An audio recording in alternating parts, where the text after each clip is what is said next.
નમસ્કાર.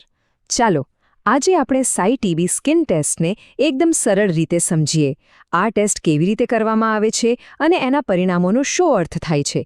ગુપ્ત ટીબી એટલે કે લેટન્ટ ટીબીને ઓળખવા માટે આ બહુ જ અગત્યનું છે. તો ચાલો શરૂ કરીએ. આ આંકડો જુઓ, જરા વિચારવા જેવો છે ને. દુનિયાની લગભગ 25% વસ્તીને ગુપ્ત ટીબીનો ચેપ છે. એનો સીધો મતલબ એ થયો કે દર 4માંથી 1 વ્યક્તિના શરીરમાં ટીબીના જંતુઓ હોઈ શકે છે. પણ સારી વાત એ છે કે આપણી પાસે એક ઉપાય છે. આ એક સામાન્ય ટેસ્ટ ટીબીને આગળ વધતું અટકાવવામાં બહુ મોટી મદદ કરી શકે છે. જો ચેપને સમયસર પકડી લેવામાં આવે તો એને એક ગંભીર બીમારી બનતા પહેલાં જ રોકી શકાય છે. તો આજે આપણે આ 5 મુખ્ય મુદ્દાઓ પર વાત કરીશું. પહેલાં તો આ ટેસ્ટ શા માટે જરૂરી છે, પછી એની તૈયારી કેવી રીતે કરવી, ટેસ્ટ કરવાની સાચી રીત કઈ છે, પરિણામને કેવી રીતે સમજવું અને છેલ્લે ટેસ્ટ પછી દર્દીની સંભાળ કેવી રીતે રાખવી. તો ચાલો આપણા પહેલા મુદ્દાથી જ શરૂઆત કરીએ. આખરે ગુપ્ત ટીબી માટે ટેસ્ટ કરવો આટલો બધો જરૂરી કેમ છે? સાઈ ટીબી ટેસ્ટનો મુખ્ય હેતુ એવા લોકોને ઓળખવાનો છે જેમને ગુપ્ત ટીબીનો ચેપ છે. એટલે કે એવા લોકો જેઓ બીમાર નથી દેખાતા અને એમનાથી કોઈને ચેપ પણ નથી લાગતો, પણ એમના શરીરમાં ટીબીના બેક્ટેરિયા શાંતિથી પડ્યા હોય છે, જે ભવિષ્યમાં ગમે ત્યારે સક્રિય થઈ શકે છે. ચાલો હવે બીજા વિભાગ પર આવીએ, ટેસ્ટની તૈયારી. જો પરિણામ એકદમ સચોટ જોઈતું હોય તો તૈયારી બરાબર હોવી ખૂબ જ જરૂરી છે. સૌથી પહેલું અને સૌથી અગત્યનું પગલું છે એ નક્કી કરવું કે કોનો ટેસ્ટ કરવો જોઈએ અને કોનો નહીં. જેમ કે જો કોઈને આ ટેસ્ટના કોઈ ઘટકથી એલર્જી હોય કે પહેલાં ક્યારેક ગંભીર રિએક્શન આવ્યું હોય અથવા તો ટીબીની દવા ચાલતી હોય તો એમનો આ ટેસ્ટ ન કરી શકાય. ટેસ્ટ શરૂ કરતા પહેલાં ખાતરી કરી લો કે આ બધી સામગ્રી હાથવગી છે. આ એક નાનકડી ચેકલિસ્ટ જેવું છે જેનાથી આખી પ્રક્રિયા એકદમ સરળ અને સુરક્ષિત બની જાય છે. શીશીનું સંચાલન કરતી વખતે ખૂબ જ સાવચેતી રાખવી પડે છે. એની એક્સપાયરી ડેટ તપાસવી, એના પર જે વીવીએમ સ્ટીકર છે એને બરાબર જોવું અને એને યોગ્ય તાપમાન પર રાખવું. આ બધું જ દર્દીની સલામતી અને ટેસ્ટના સાચા પરિણામો માટે અત્યંત જરૂરી છે. અને હા, ટેસ્ટ કરતા પહેલાં આ એક સવાલ પૂછવો ક્યારેય ન ભૂલતા. શું વ્યક્તિ 48થી 72 કલાકની અંદર પરિણામ જોવા માટે પાછા આવી શકશે? જો જવાબ ના હોય તો ટેસ્ટ કરવાનો કોઈ જ મતલબ નથી. ચાલો હવે આપણે મુખ્ય પ્રક્રિયા પર આવીએ, એટલે કે ટેસ્ટ કેવી રીતે કરવો.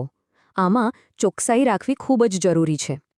ઇન્જેક્શન આપવાના આ 6 પગલાં છે અને આમાં સૌથી અગત્યની વાત એ છે કે ઇન્જેક્શન આપ્યા પછી ચામડી પર 6 થી 10 મિલીમીટરનો એક નાનકડો ઉપસેલો ફુલ્લો જેવો ભાગ બનવો જોઈએ.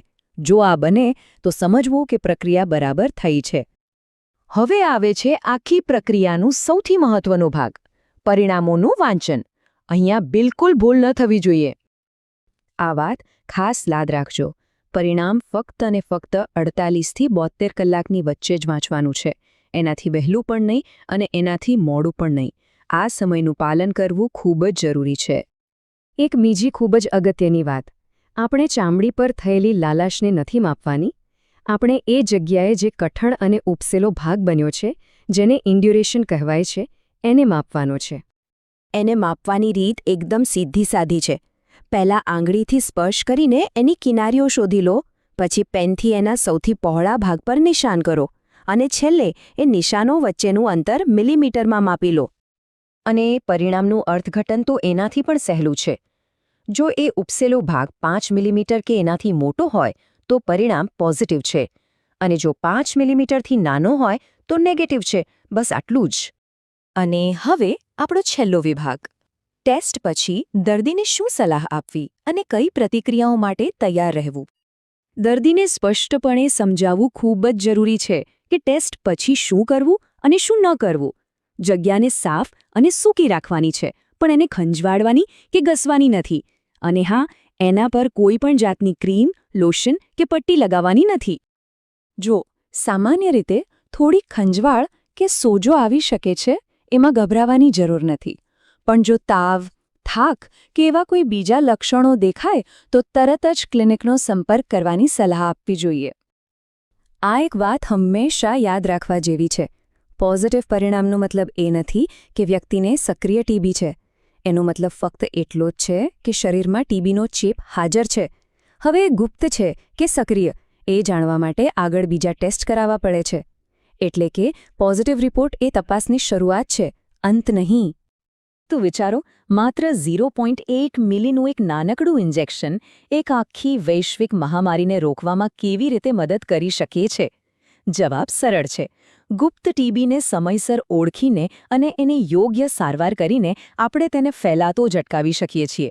આ ખરેખર એક નાનું પણ ખૂબ જ શક્તિશાળી પગલું છે.